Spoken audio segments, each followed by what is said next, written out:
Okay, hello everybody. Thank you for coming to attend this session today. My name is Michael Krepidlowski. I'm the Chief Marketing Officer at Core AI.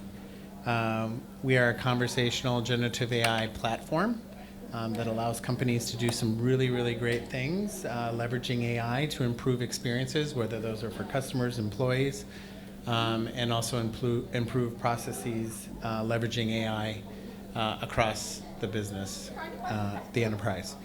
A little bit about me. I've been at the company for about 2.5 years. Before that, I was in the contact center industry for 23, 24 years. So everything from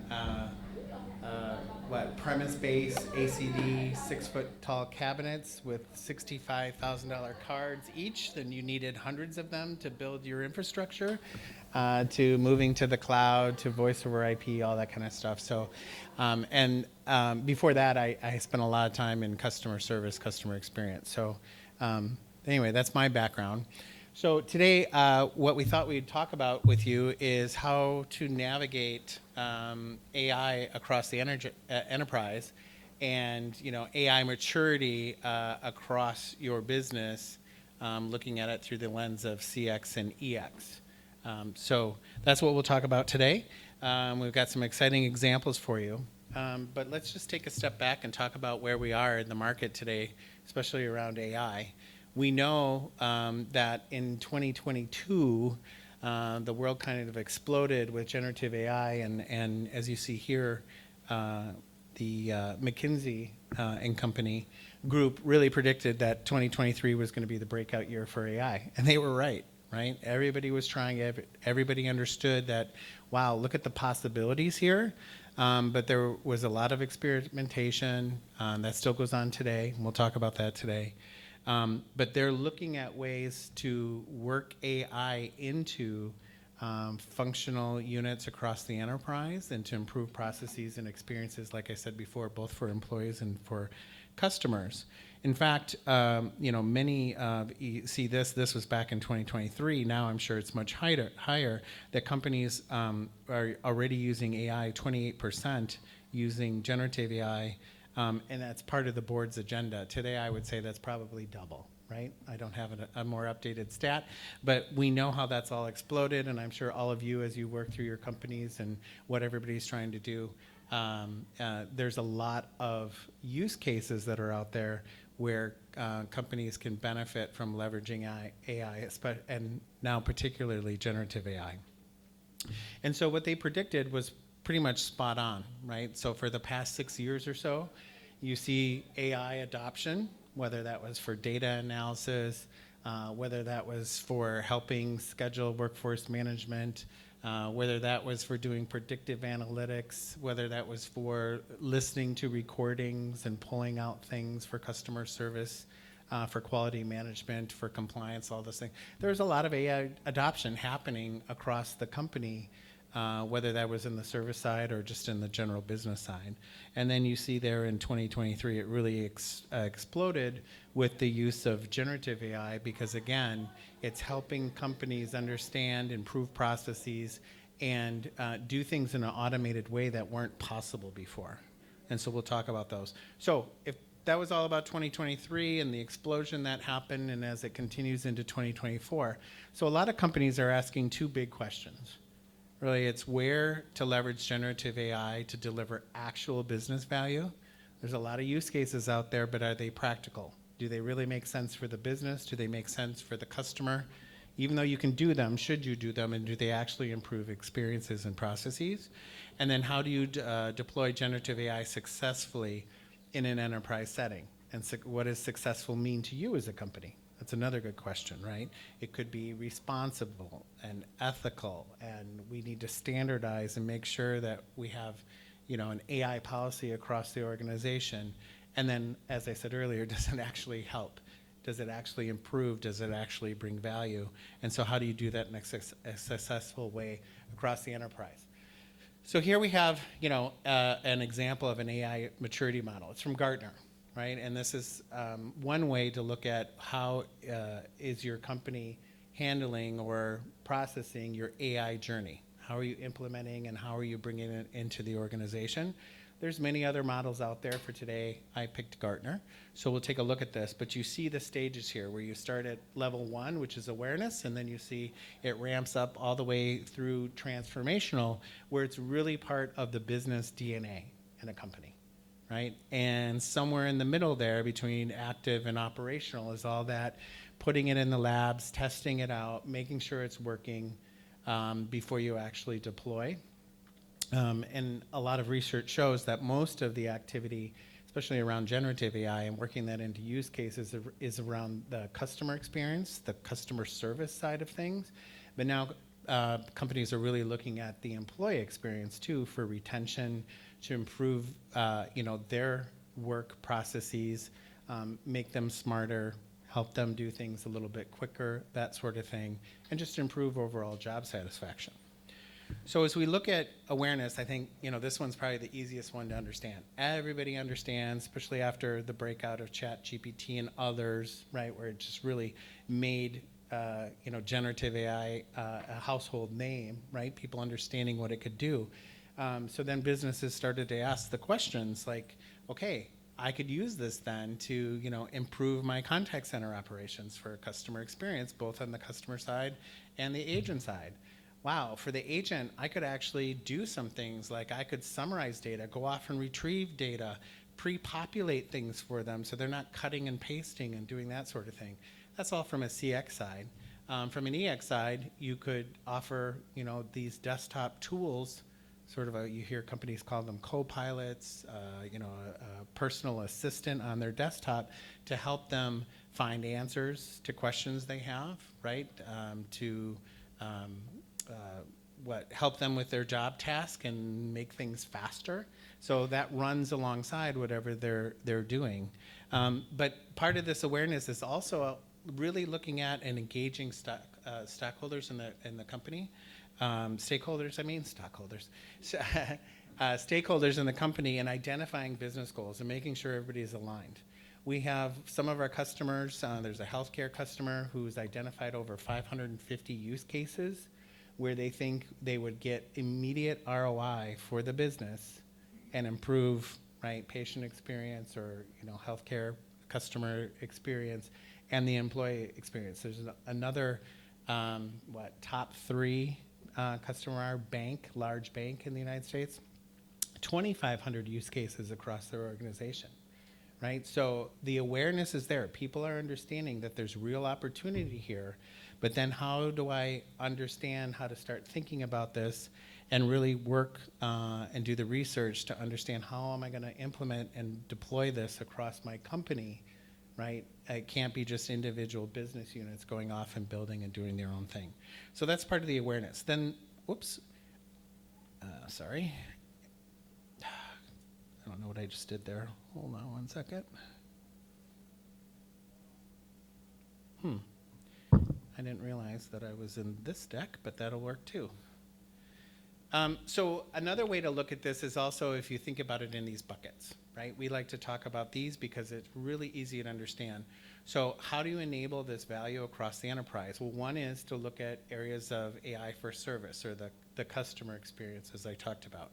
So how do you automate customer voice and digital interactions to make their self-service, right, them helping themselves, a lot easier and reduce effort for them? How do you provide AI assistance to customer service representatives, right? So they can spend more time talking to the customer and less time, oh, hold on, I have to go into another system. Let me put you on a 2-minute pause. I need to go contact someone. Right, there's all these different things you hear if you ever call into a service desk or a contact center, because they're actually spending time looking for information. So if you have a 5-minute call, they might spend upwards of 60% of the time focusing on the systems and where to find information rather than talking and servicing the customer. And then how do you optimize operations with AI in the contact center as a whole? Those are good places all to start when you're in your awareness phase and you're trying to say, where should I focus my time to start when I'm thinking about AI? For work, for employee experiences, as I said, it was about helping people find the information they need, getting quick answers to them, create and summarize content for them. There's too much to read out there. I don't know about your email and your chat groups and everything you have. I have unread messages till the cows come home every day. It'd be nice to get an AI summary, wouldn't it? To say, okay, and we're seeing that a lot with Zoom and other tools, Google, where they give you a summarization of a chat, of a, heck, even customer reviews. I was somewhere the other day, I can't remember where I was, but they're summarizing out of all the reviews, so you don't have to go through and read all the 5 stars, 4 stars, 1 stars. You can click on them and now it gives you a summary of that. And again, it's saving you time, it's summarizing content and then surfacing those things for you. And then you can automate processes and workflows. So, you think about things like claims and all those, so instead of doing all these manual tasks, it's doing an automated process, helping you with things, retrieving information, doing more of the work for you. So again, it's not just so that people can do more work, it's also to give them a better employee experience. And then lastly, I like to think about AI for builders. These are the people building these processes, building generative AI applications, building standardization of automation through whether it's chatbots, voice bots, whatever they are. And how do you do this across your business in a responsible way that you can do it at scale? As I said earlier, you can't have every department, right? The finance department has a different tool or vendor, and then you've got another organization, marketing, who wants another tool and vendor, and all of a sudden you're a little bit out of control. So these are the people. How do you standardize this and bring it together for your organization, and then help build those things at scale, whether it's 550 you've identified or 2,500, right? It's a lot. So then, once you figure that out, you understand where the opportunity is, you understand some use cases and things, then you start to actively experiment with AI. And you start to build these things, right? On one vendor, multiple vendors, maybe you're testing vendors, whatever it is. But these could be anything from intelligent virtual assistants, like I said, chatbots or voice bots. It could be task and process automation pieces, search and retrieval, right? It's, that with generative AI, as a marketing CEO, I can ask questions like, of my last 5, events that I did, which one yielded the most leads and the best ROI for my event? And it would come back with the answers versus me having to print spreadsheets, create my own formulas to figure everything out and crunch the data. It goes off and does all that work for me, right? So that's the search and retrieval. Service representatives, we already talked about. Sentiment analysis is huge, right? Whether it's during interactions with customers, things that are going on with employees across the organization, you can look at sentiment and see what's going on with projects, either through email or through recordings, and see what's happening across the business and raise, surface things, I should say, that you would never be able to do otherwise. And then operational is how you integrate AI across your business. So think about this in terms of your teams, whether it's customer service. Like I said, that's kind of the obvious one, and where companies start. They put most of their money and time and effort there. But there's other things. How do you help with your sales and marketing efforts? Get more targeted, personalized interactions or content to really help you with your sales and marketing efforts. Just operations in general, processes across the organization. Human resources, how do you get the answers or help people get answers either for open enrollment or, I've had a baby, how do I get the baby onto my family plan? I'm getting married next month, how do I get my spouse on the plan? All these things that usually go directly to an HR person can be handled through AI or a conversational assistant. And they're repeatable. Now, should they always have a way to get to the HR people? Of course, right? But when 99% of the questions are repeatable or the same, right, depending on the size of your organization, that takes a lot of pressure off of the HR staff. Same thing with IT, right? A lot of questions about resetting passwords and I need a new laptop, it's running slow and all that. So you can start processes and so on. Sure, you may need a human to interact at some point, but you can leverage AI to get that started and take, again, a lot of the heat and the pressure off, right? 24 hours a day they're available. and then you process things and get them taken care of. So that's a really good example. The other customer service example I like to give, you think about your bank, and you have a mobile app on your phone. So whether it's for Chase, Bank of America, or whatever, but with AI now, you could say in a conversational way, "Hey Chase, hey Bank of America, I need to send $50 to my nephew Ryan Krupodlowski. I want to pay my Verizon bill. I also want to know what current interest rates are because I need a new car, and think of something else, and increase my mortgage payment, principal payment, another $500 a month." You could ask that question, do all of that, and then you can get that done in probably less than 2 to 5 minutes.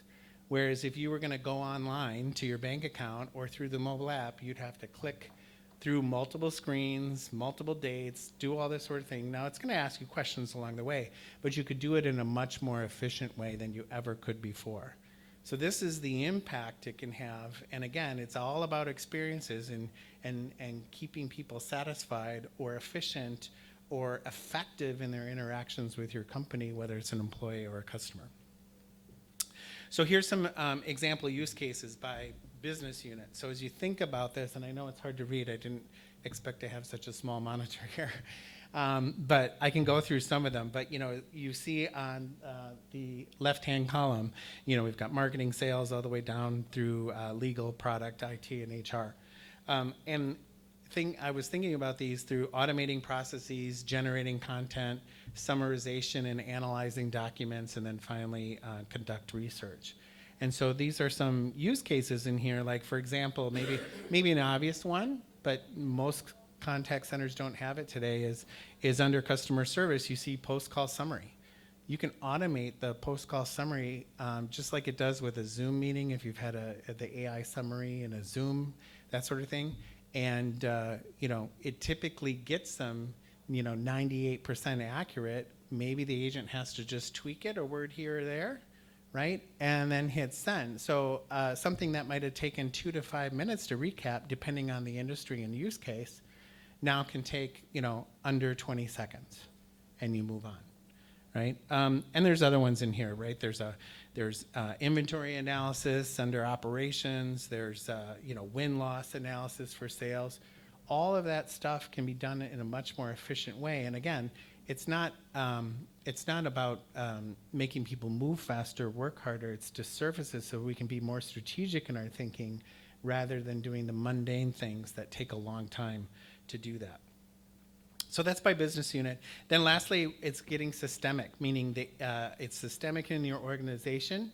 It's really something that's pervasive, and now you can focus on AI personalization and engagement.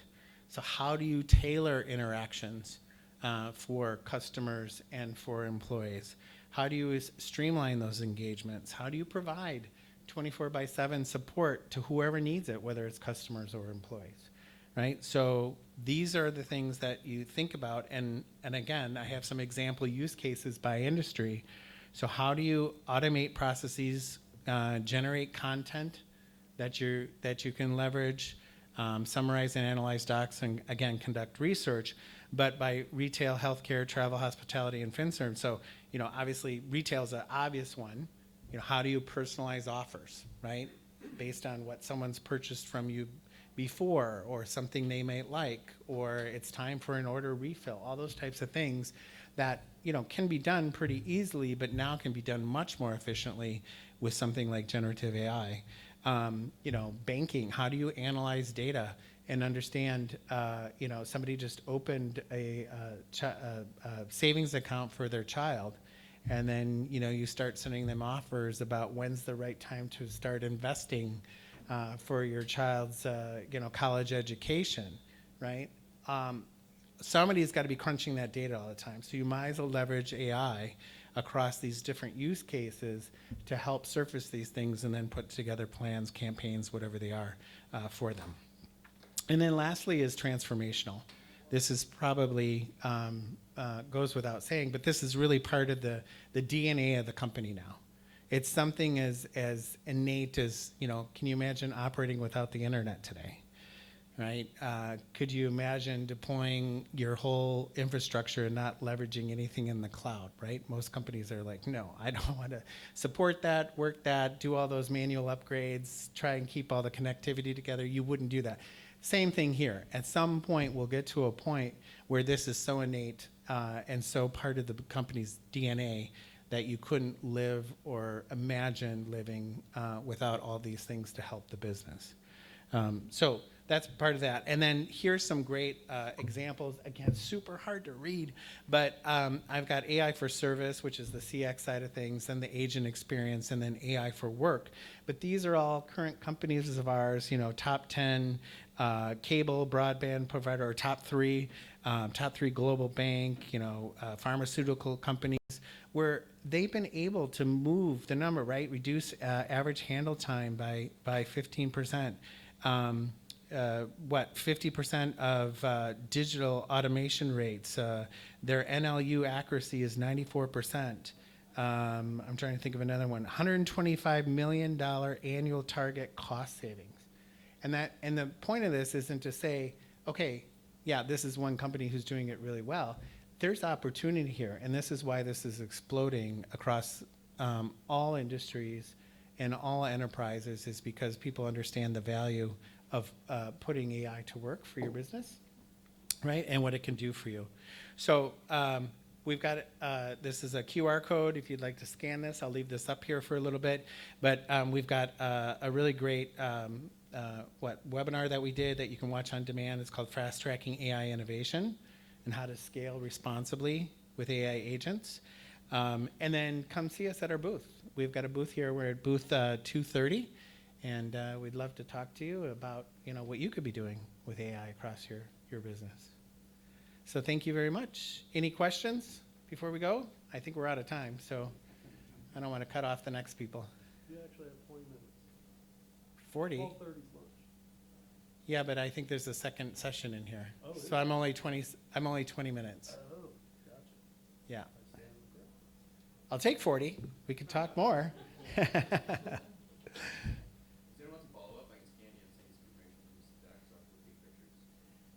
Yeah, we can share this deck with you if you want to. If you'd like to, just Nick will scan you and we'll send it to you. How about that?